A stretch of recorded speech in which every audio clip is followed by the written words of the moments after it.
খুব বাপরে বেরি মাল করে 20 টাকা হরেক মাল নাই নাকি 20 টাকার হরেক মাল 20 টাকার মাল আরো দূর দূর থাকে এই কাপলা চামচ আর ইন্ডিয়ান বড় চামচ দিছো দাও না দেখতারও দিবেন না দেখ দেখতে কোনো মানা নেই 20 টাকার মাল চামচগুলো ভারী আর একটা 500 আছে একটা 500 মই এক কষ্ট বলে আও বুঝি 120 টাকা থেকে ইলে প্লেট কে মারে ইনকার আমরা পাতলা খা প্লেট গুলি এটা ইন্ডিয়ান প্লেট খেলা ইন্ডিয়ান দামি প্লেট ইন্ডিয়ান তাই হ্যাঁ ওকে ইন্ডিয়ান প্লেট এগুলা খালি 170 সখানে প্লেটে কয় টাকা ছড়াইতে কয়খানে 11 টাকা না খান আরে ভাবি বুঝছি সেটা সবগুলো মিলে 700 কত বাঁচাই এই সেট দিবে 1100 কত তো বোঝে না খোদা আর এই সেট দিবে 1100 সখানে 1100 হ্যাঁ হ্যাঁ 1100 টাকা আর 1100 টাকা কত হয়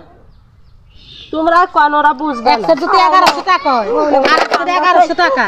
দুই সেট প্লেয়ার এক মাত্র 770 টাকা হয় না চুপ করে শুনতে পারেন না ওই তুই কোনা করে পারবো মাথাটা এ ওই জন্য তো 770 টাকা শোক সুদ দেয় গোল থেকে 770 এ আনতে টাকা তোমার তো কম টাকা দেয় 770 টাকা আমার হয় গাল্লা না আছে বড় ওই এখান দিয়ে ওই যে আরো এই যে শোনো বাল ফেলা এই দেখো এইটা ইলে ইলে ভাই এই লাইলা লাইলা ভিন্ন ও উলে বাদ হ্যাঁ আর ওটা খালি এগুলা 700 টাকা 770 না এই সেট মা মোবাইল করিস না ভিডিও করিস না শোনা হরা ভিডিও করে দেখতেছেন ভিডিও